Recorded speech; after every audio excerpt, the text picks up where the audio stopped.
नमस्कार भक्तों, स्वागत है आप सभी का हमारे चैनल भक्ति महोत्सव में। आज हम आपको बहुत ही अच्छी एक प्रेरक कहानी सुनाएंगे। आज की कहानी का शीर्षक है सच्चा स्वांग।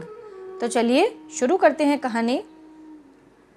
एक राजा था, उसके पास एक बहरूपिया आया। वह तरह तरह के स्वांग धारण किया करता था। उसमें देवी की ऐसी शक्ति थी कि वह जो भी स्वांग धारण करता उसको पूरा वैसा का वैसा निभाता था।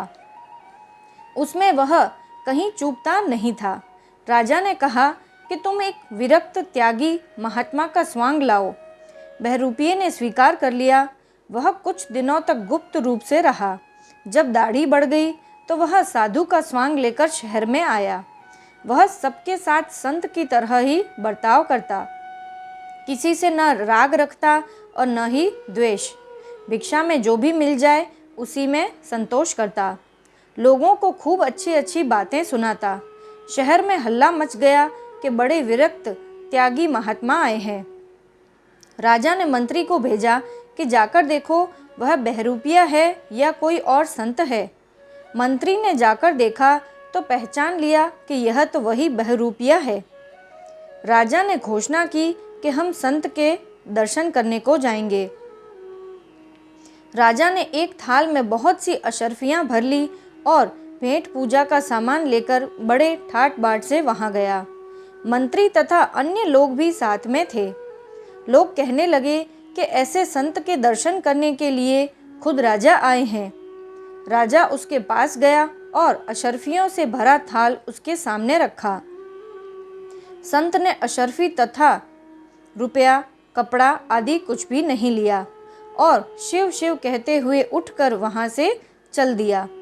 लोग कहने लगे कि अच्छा सत्संग होता था, पर राजा को पता नहीं क्या सूझी कि सत्संग में बाधा लगा दी। राजा की भेंट क्या काम आई। वह बहरूपिया अपने असली रूप में राजा के सामने आया और बोला कि अन्नदाता, इनाम मिल जाए। राजा ने पूछा कि क्या तुम्हारे मन में है कि मैं इतने रुपए इनाम में दूंगा। वह बोला कि आप अपनी मर्जी से जो देंगे उसी में मैं राजी हो जाऊंगा। राजा बोला, तू मूर्ख है। मैंने इतनी अशर्फियां तुम्हारे सामने रखी पर तुमने उनको छोड़ दिया।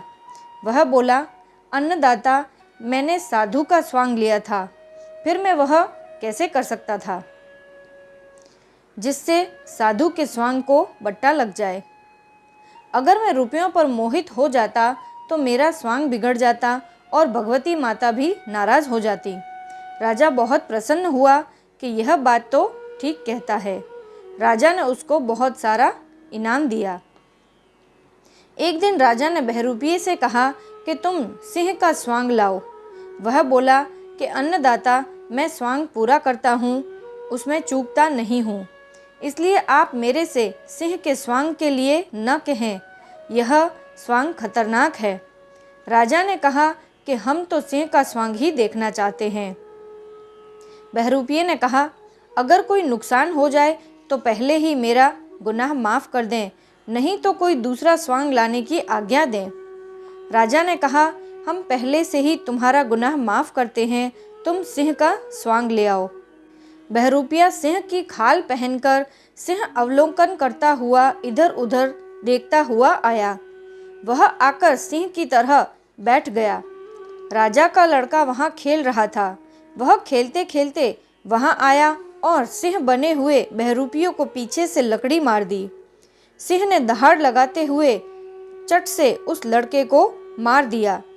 राजा को बड़ा दुख हुआ कि यह कैसा स्वांग है कि मेरा लड़का मर गया।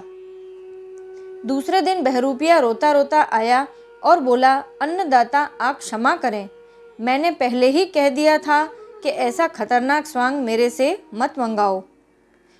मेरा शक्ति माँ का इष्ट है, अगर स्वांग बिगाड़ दूं तो माँ नाराज हो जाए। राजा बोला, तुम्हारा तो स्वांग है, पर हमारा कितना नुकसान हो गया, राजकुमार मर गया। परंतु अब राजा कर भी क्या सकता था, वह वचनबद्ध था। बहरूपिये ने पहले ही क्षमा मांग ली थी। राजा के पास एक नाई रहता था। उस नाई ने राजा को सलाह दी कि इस बहरूपिये से सती का स्वांग मंगाओ। सती पति के पीछे जल जाती है। यह सती का स्वांग करेगा तो जलकर मर जाएगा और राजकुमार को मारने का दंड इसको अपने आप ही मिल जाएगा। हमें दंड देना नहीं पड़ेगा।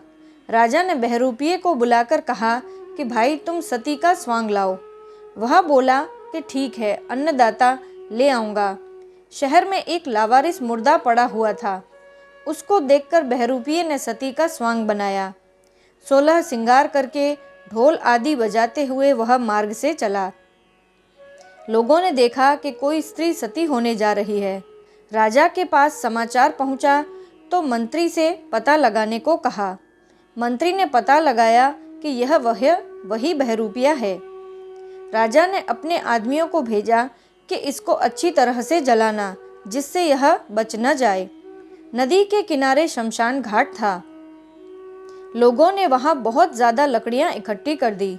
वह सती बना हुआ बहरूपिया मुर्दे को गोद में लेकर चिता पर बैठ गया। लकड़ियों में आग लगा दी गई। इतने में जोर से आंधी और वर्षा आई। आंधी और वर्षा आने से सब लोग भाग गए।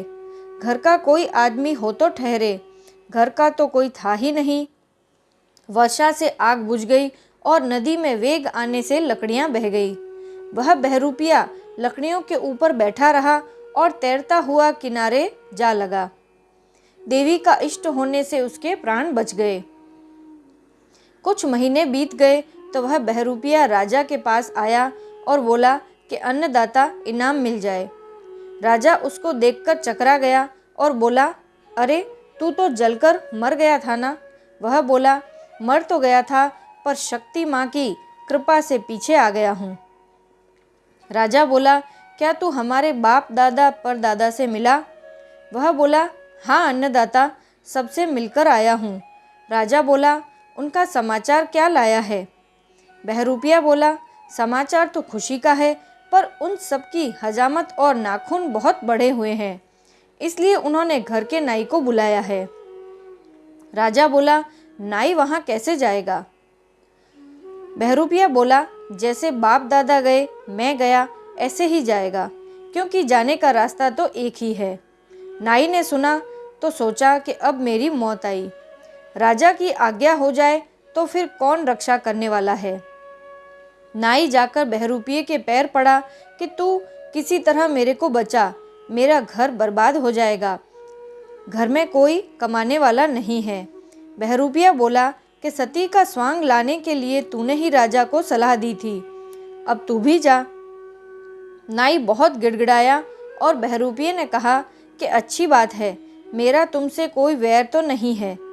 उसने जाकर राजा से कहा, अन्नदाता, वास्तव में मैं मरा नहीं था, मेरे लिए लकड़ियाँ बहुत ज़्यादा इकट्ठी की गई थी, अतः लकड़ियाँ जलते जलते मेरे नज़दीक आए, इससे पहले ही आंधी और वर्षा आ गई।